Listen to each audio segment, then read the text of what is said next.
Hi, greetings and welcome fellow citizens. Today we are going to be talking about the path to 100 star systems. All that coming right up after this intro.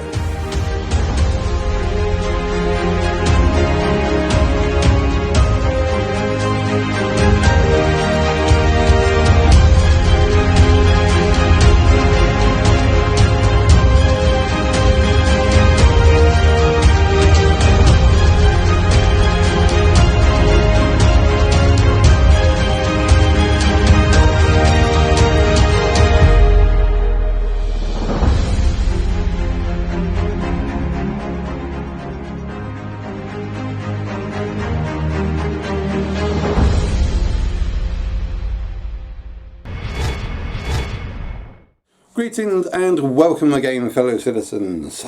Okay, the path to 100 stars. We will get there. Basically, this has been an ongoing debate for quite some time. I heard CIG said that they want to put 100 star systems in the game. And that had been met with mock laughter. People say, nah. Never going to happen. We spent like nearly 10 years trying to get just one star system right, and they're only going to, and where's the evidence they're going to ever make 100 star systems? But I honest to goodness do believe that there is going to be an absolute explosion of new star systems for multiple reasons. Firstly, the reason that we've only worked with one star system so far is because we've only needed one star system. Each server only holds something like between 50 or 80, depending on what time of day it is or the colour of the moon or such. You can only hold so many people on one server at one time, and that is all well and acceptable in one star system, Stanton. So Stanton has basically been the test bed for everything they're trying to do, from creating planets, creating cities, creating these space stations, doing mining, bounty hunting, refining, everything in between. They've all worked inside this one system because they hadn't needed anything else to work with. But that's going to change, and that is going to change real soon. Pyro is just around the corner, and once Pyro is coming in, there is going to be so much more that is going to be available to them. Another reason why we've only ever had one star system is because they've been building the basic building blocks of creating a universe. They had to work ages to figure out how to create planets, how to create weather systems, how to create precipitation, how to create the space stations, how to create the suns, the gases, the nebulas, how gravity works and everything. They have been spending 10 years trying to create all of this.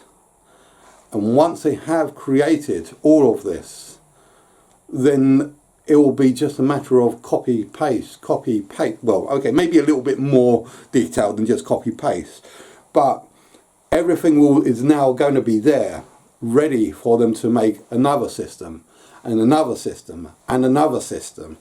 And before you know it, they're going to be pumping out systems left, right and centre, just as they're doing ships right now. And yeah, it is definitely going to be a thing. So Pyro, right around the corner, is just going to be showcasing the fact that they can actually create another system. But there are other factors that are involved as well. Two major keys to the holy grail of everything that's going to be in Star Citizen and they're going to be coming out shortly. First, cargo refactor. That is definitely going to be a thing, and I have no idea why I said it like that. The cargo refactor is going to be a massive game changer when that comes in. Lots of things are going to happen, and they're going to need people spread out for this. but not as much as when server meshing becomes a thing. At the moment, in the system, you can only fit, say, like a maximum of 50 players onto one server. But once server meshing has become a thing, and you can get as many people as they want, I don't know what it's going to be. It might be still limited to like 1,000, 100,000. At the moment, there's several million people playing Star Citizen, several million people, and they're going to be playing all at the, well, maybe not all at the same time, but let's just say you're going to have down like 1 million. Let's just take 1 million, because I'm sure there will be more than 1 million people on the game at any one time. Do you think 1 million people in one solar system is going to be effective? No, no, it's not. Where I'm getting these like sort of things from, people don't understand what the servers are. A lot of people don't really understand how the servers actually work at the moment. They say, oh, well, when I can select I can select which server that I'm on. I can select either Europe, I can select American, or I can't remember what. I think Australian, Europe, and American, or Chinese, or something like that. I can't remember, but there's like 3 or 4 or 5 different servers they can select. But that is not all.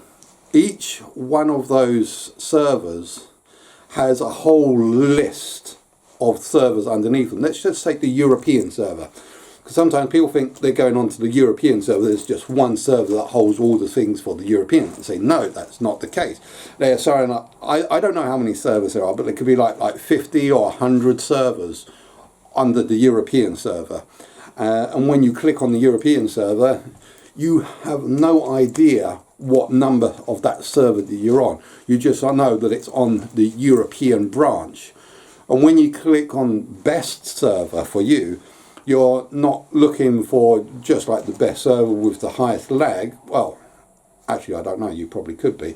But you go to the one with the go to the group with the lowest lag, such as if you was in UK, you'll probably be best for a European server, and it'll probably pick the one with the least amount of people on there, or the most. I don't know. I honestly don't really know what it goes with. But as I said, if it's going to go into server meshing, all these servers are going to be combined together so that people will be able to see each other in one place. And if it's all in one system, Stanton, it is going to get an incredibly crowded place to be in. Could you just imagine like 1 million people wandering around like Lorville or Orison, or say a couple of 100,000 that are just chilling out in Port Olisar? That's going to be fun. It's going to be like World of Warcraft. You know, because when you're in World of Warcraft, I mean, I remember this. This is how I know it can be possible, because I remember from World of Warcraft back in the day, you had like hundreds of thousands of people that would hang out in like in the major cities. They were all over the place. So I don't really, honest to goodness, know how that worked or how they did that, but that is going to be kind of what Stanton is going to be. Millions of people are just going to be wandering around the place. So before server meshing actually becomes a thing, we are going to need more than one system. We are going to need Pyro, Nix, and all the others that are coming out afterwards. In fact, I've got a little list here of some of the systems that I do believe that are going to be vital to the path to 100 stars. And I just out of battery. Okay, so I kind of made a little list of some of the systems which I do believe are going to be vital along the path to getting 100 Star Citizens. The first system, as I said, is Pyro, which is the next system that's going to be along. And Pyro is supposed to be 3 times bigger than Stanton. Now, as you know, Oh, sorry. Now, as you guys know, Stanton is supposed to be 5AU. Now, I'm not really 100% sure where these metrics came in because they don't seem quite right. But Stanton is supposed to be size 5, whilst Pyro is supposed to be size 17 in scale. I think that size 5 is supposed to be 5 light years, but 5 light years in size, but that doesn't really make so much sense when it comes to actual speed of light. So we're just going to call them size 5, right? Stanton is size 5 and Pyro is supposed to be 3 times bigger than Stanton at size 17. Well, more than 3 times bigger. But Pyro is also going to be key for several things. It is going to really push through PvP combat because it is going to be a lawless system, a system where the UEE does not control, but some members of the Freedom's Elite Militia, or whatever they're going to be called, that are going to gather there and basically fight over piracy, and yeah, it is going to be a lawless place.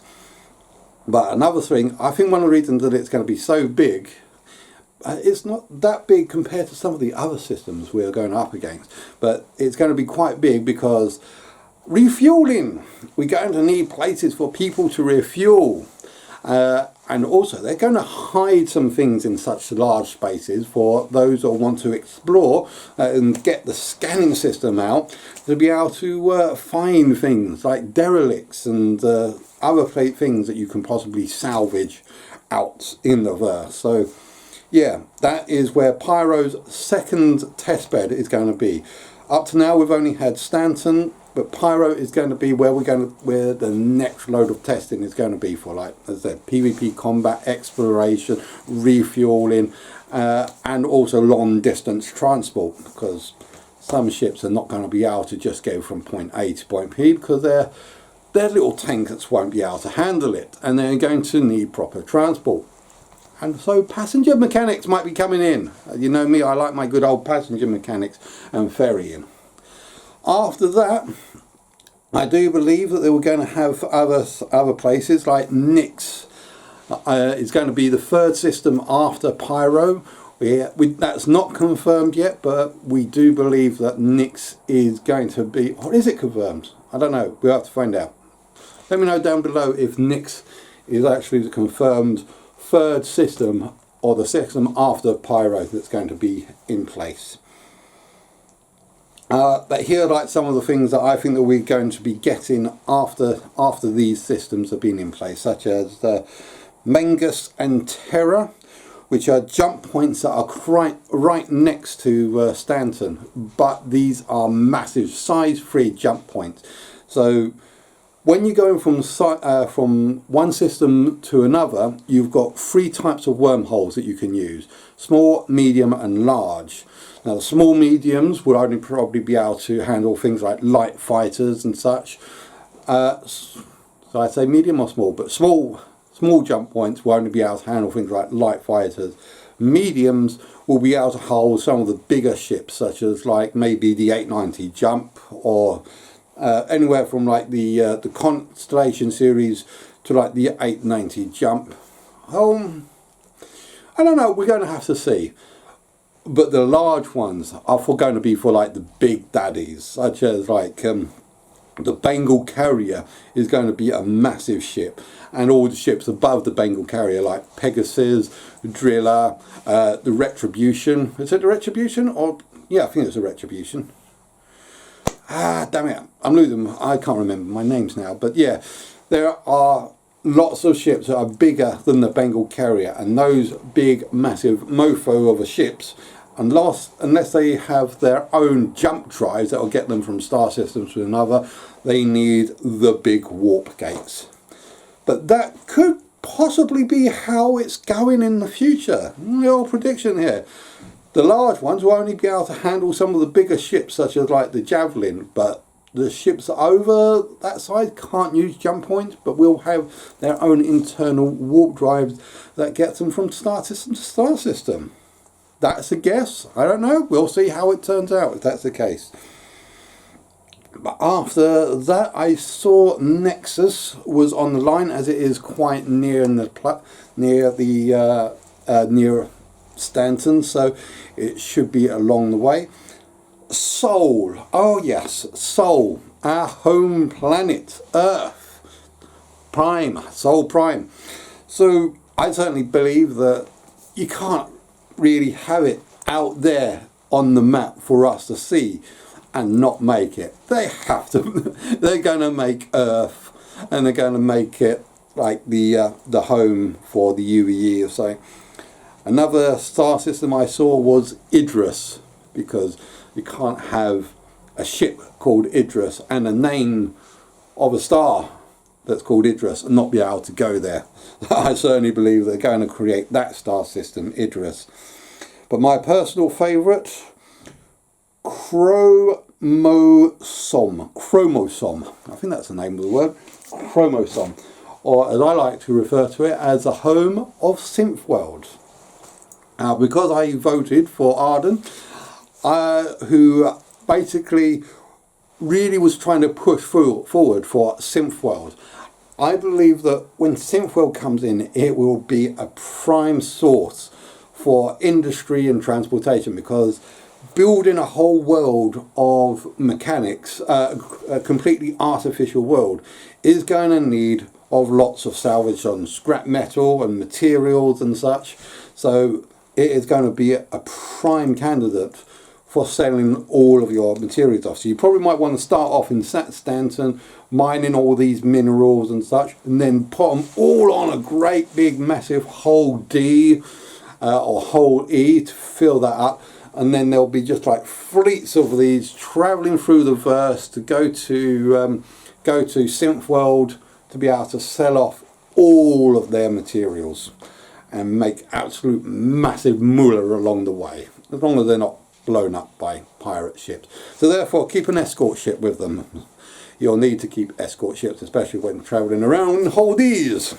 But yeah, so the path to 100 star systems is all going to start once you see Pyro come into the universe, and there will be an explosion of star system after star system after star system. It's not just going to be just lore. I know there's some on this map here, because I'm putting behind me the map that you can get up on the ARC website, which is all the lore, all the information that you can get. I'll put a link down to this map on in the description below, so you can have a little look at it for yourself. So, but hopefully you've enjoyed watching this as much as I've done in creating it.